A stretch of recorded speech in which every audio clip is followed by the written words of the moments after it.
ข้าชากุมพระชาดกว่าด้วยช้าจะได้พระ2 เล่มงามพระไตรปิฎกอัตถกถาข้าชากุมพระชาดกพระศาสดาเมื่อประทับอยู่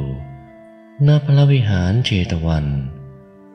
ทรงปรารภภิกษุเกียรติค้านรูปหนึ่งจึงตัดพระธรรมเทศนานี้มีคำเริ่มต้นว่านังยัตถคีตหติดังนี้ได้ยินว่าภิกษุนั้นเป็นกุลบุตรชาวเมืองสาวัตถีแม้บวชถวายตนในพระศาสนาก็ได้เป็นผู้เกียจคร้านห่างเหินจากอุเทศการเรียนพระบาลีและการสอบถามการโยนิโสมนสิการกรรมฐานและวัดปฏิบัติกิจวัตรเป็นต้นเป็นผู้ถูกนิวรณ์ครอบงำเป็นผู้อยู่อย่างนั้นทุกอิริยาบถ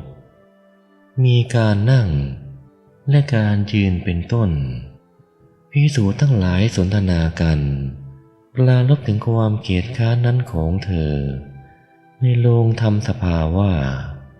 อาวุโสทั้งหลายภิกษุชื่อโน้นบวชในพระศาสนาอันเป็นนิยานิกาเครื่องนำออกจากทุกข์เห็นปานนี้ยังเป็นผู้ขี้เกียจขี้คลานถูกนิวรณ์ครอบงำอยู่พระศาสดาเสด็จมาตรัสถามว่าภิกษุทั้งหลายบัดนี้พวกเธอนั่งสนทนากันเรื่องอะไรเมื่อภิกษุเหล่านั้นกราบทูลให้ทรงทราบว่าเรื่องชื่อนี้พระเจ้าข้าจึงตรัสว่าดูก่อนภิกษุทั้งหลายไม่ใช่แต่ในบัดนี้เท่านั้นแม้ในการก่อนภิกษุนี้ก็เป็นผู้เกียจคร้านเหมือนกันแล้วทรงนำเรื่องในอดีต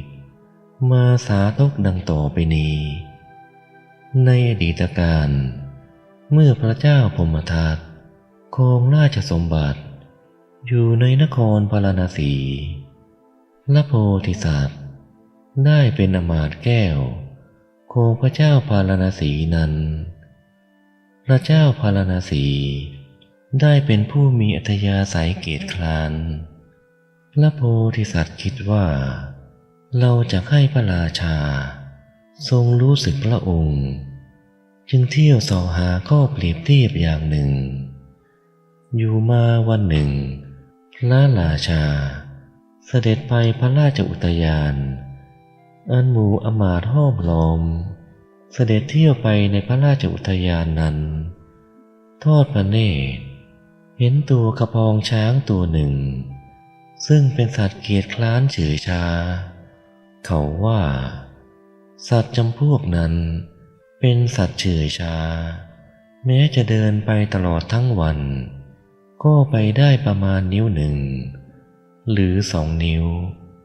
พระราชาทรงเห็นดังนั้นจึงตรัสถามพระโพธิสัตว์ว่าสัตว์นั้นชื่ออะไรพระมหาสัตว์กราบทูลว่า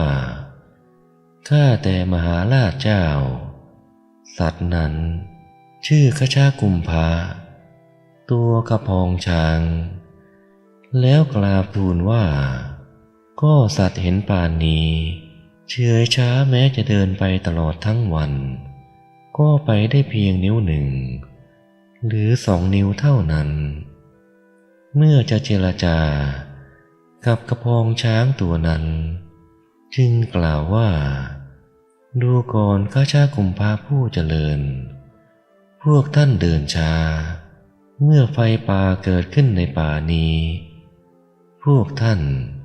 จะกระทำอย่างไรแล้วกล่าวคาถาที่หนึ่งว่าดูก่อนเจ้าตัวโยกไฟไหม้ป่าคราวใดคราวนั้นเจ้าจะทำอย่างไรเจ้าเป็นสัตว์มีความบากบั่นอ่อนแออย่างนี้ตัวขชากุมภะได้ฟังดังนั้นจึงกล่าวตอบว่า โรงไม้และช่องแผ่นดินละแหงมีอยู่เป็นอันมาก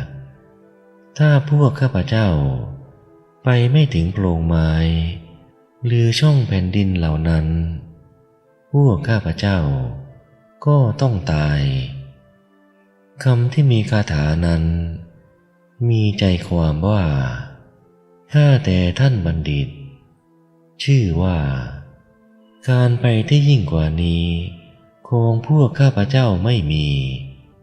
ก็ในป่านี้มีโพรงไม้และช่องแผ่นดินมีอยู่เป็นอันมากถ้าพวกข้าพเจ้าไปไม่ทัน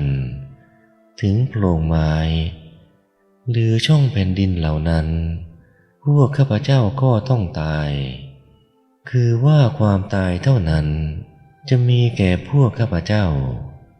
พระโพธิสัตว์ได้ฟังดังนั้นจึงกล่าวนอกนี้ว่า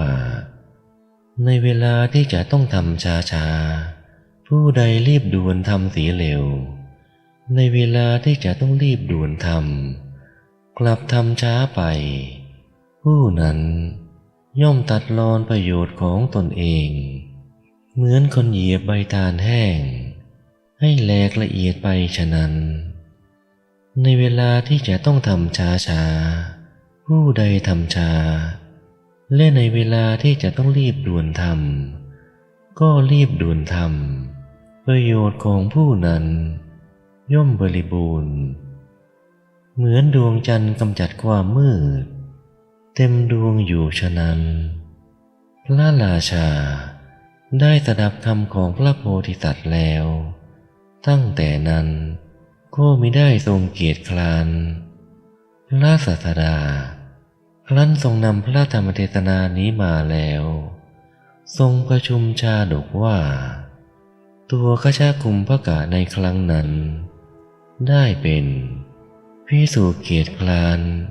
ในบัดนี้ส่วนอมาตย์ผู้เป็นบัณฑิตในครั้งนั้นได้มาเป็นเราตถาคตชนนี้แล